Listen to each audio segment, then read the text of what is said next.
Hello, hello, Matt Gemmell here again, just with some quick thoughts today on book length of novels, and so on. Book length is something that is really based on the past. It's based on conventions, and it's very much tied to the inevitable historical fact of books being physical objects, a reality which is, of course, no longer exclusively or maybe even substantially the case today. When I wrote my first novel, Changer, the first one in the Kestrel Techno-Thriller series, I definitely had a word count in mind, approximately. It wasn't really based on anything scientific. It was simply that I went to the bookshelf and I picked out a book that I like very much, The Hobbit, and I thought, that was a pretty good length, I should write something that length. Now, The Hobbit is by no means a techno-thriller. It couldn't be further in genre and in content from the book I wrote, but I was looking at its typography and its layout and how readable I found that in terms of point size and margins and leading and so forth. And I pretty much based it on that. And it set this little internal personal convention for the Kestrel Techno-Thriller series, which I have followed since. And whilst it's a comfortable enough length for the stories in terms of their complexity, I wonder if I didn't make a mistake in doing that, because I think that the word count that I came out with, which is just shy of 100,000, is maybe a wee bit high for the genre, and that can become constraining later. Some genres have much higher word counts, of course. Fantasy, typically.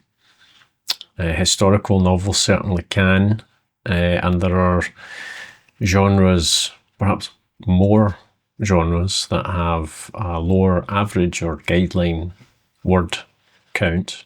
Certainly romance, an awful lot of thrillers, and so on, including the sort of paranormal and horror genres or genre that's so very dear to me, and that I'll be writing more in the future. So it's been a bit of a process of adjustment for me to allow myself to write less. Now, it often doesn't work out that you're writing less, of course, because you typically overwrite and then edit back and remove whole sections and scenes, less often chapters, particularly since I don't work in chapters, but there is this overreach and then coming back down to something that's tighter and more consistent and has more of a, if not an even pace, then an intentional cycle of pace, I would say. So yeah, it's been a process of adjustment for me, even in the last 5 years, to accept that a lot of the stuff that I write and want to write, and the way that I put stories together, is perhaps suited to a slightly lower word count than I have been accustomed to producing for my novels so far. And I think that's fine. Going back to that note about novels no longer being exclusively physical, as in printed things, the digital world, of course, sort of hides the length of prose and long form writing. It's one thing if you're on a web page and you've got a scroll bar and you can kind of see, although you don't know how much of it will be interstitial ads and all that horror. But with books, you've got pagination that is dynamic. It's dependent on screen size and orientation, point size, and all of your chosen applied typography like margins and leading and what have you. So it's fluid and it's dependent on the current context. It changes all the time, which is why you have these notional lengths of digital books. If there's a print version, then fine, you can index based on that and you can give a sort of equivalent progress, or you can give a percentage through, which it definitely doesn't give a human being as much of a sense of the overall, but of course it's a useful measure. Kindle has this location thing, which I think is based on bytes of data. There's so many byte chunks through. Well, it's 40 bytes or something. I can't remember what it is, but it's a weird technical artifact that tries to not replicate page numbers, but replicate the utility of page numbers. But even so, I think that if the reader even has that stuff visible, and that is by no means a universal thing. Quite often they're just looking at the text and they don't have any adornments of headings or progress bars or percentages or page numbers or anything.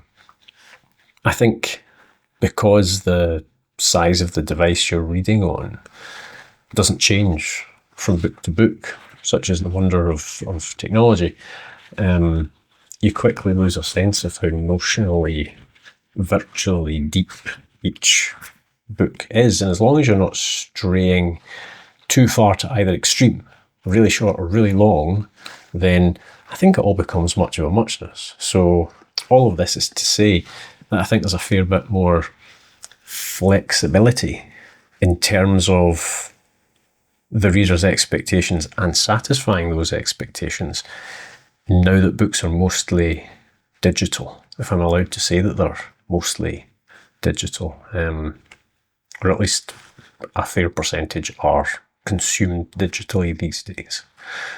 So I think it does give you leeway as a writer. That's not to say that leeway should be abused.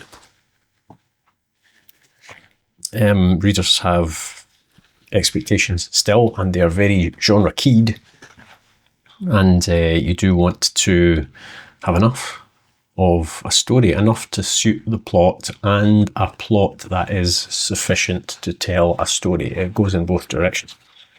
But I definitely think there's more flexibility there. And for me, the kind of stories that I am going to be placing more of a focus on going forward than I have in the past, he said carefully.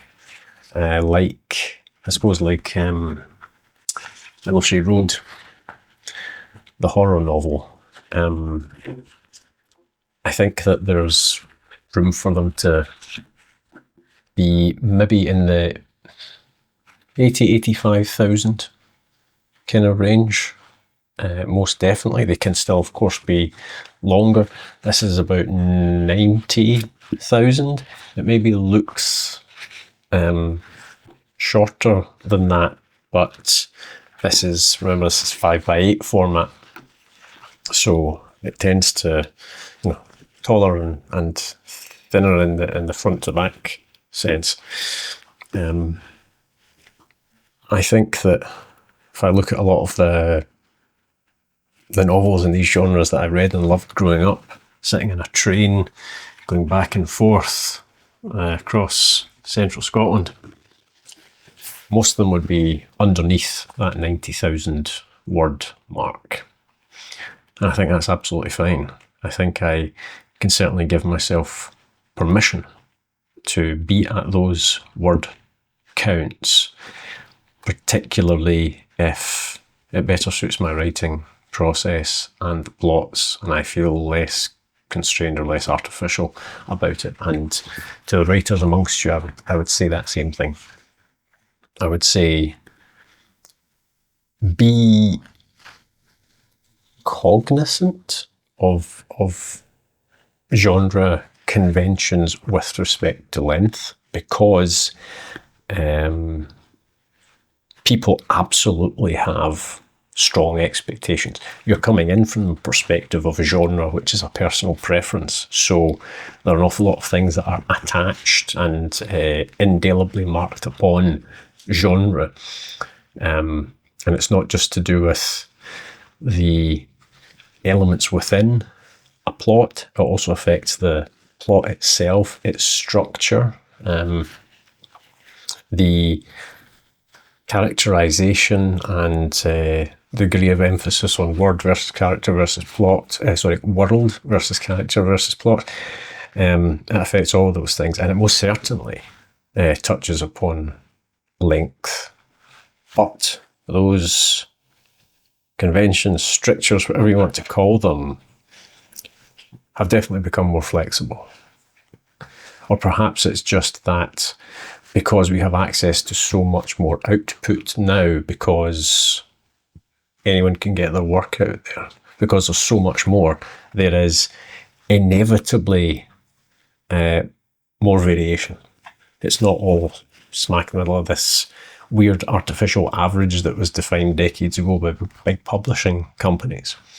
So there's more room, and it goes all the way from these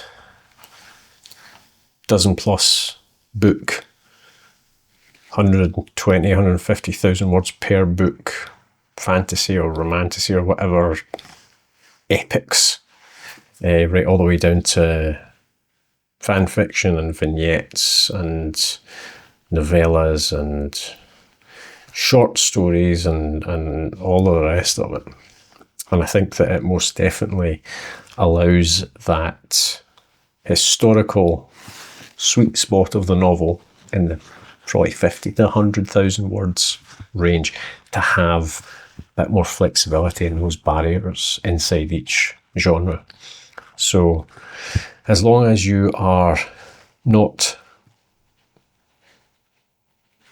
without deliberately choosing to shock it, the expectations within your genre, I would say allow yourself the flexibility, because it is in service of getting the stories finished and getting the stories out and getting them to readers, and ultimately readers are going to, I think, be much more grateful for that than they might be nonplussed in the taken aback sense at a less conventional word count. So there you go. I appreciate that might be a slightly self-serving observation, but I really do feel it to be true. Anything that might be an externally composed constraint or something that feels like it's standing in the way of your process is something to be usually given a grab and a good shake to see if you can't bend it into a position that better suits you. I think this is certainly the age of allowing for that flexibility, and the digital world, whilst not intentionally responsible for it, certainly has brought us that benefit. So there you go. Worry more about your story, whatever length it naturally is, being right and being tight and being the best story it can be, rather than either absolutely slashing it or, God forbid, padding it out just to fit an expectation that may be these days somewhat archaic and even irrelevant in nature. So there you are. You didn't ask for these thoughts, but I gave them to you anyway, and I'm extremely grateful that you have listened to me thus far. Expect even more random, undirected and unrequested musings in the future. And until then, take care of yourself, and I'll talk to you again soon.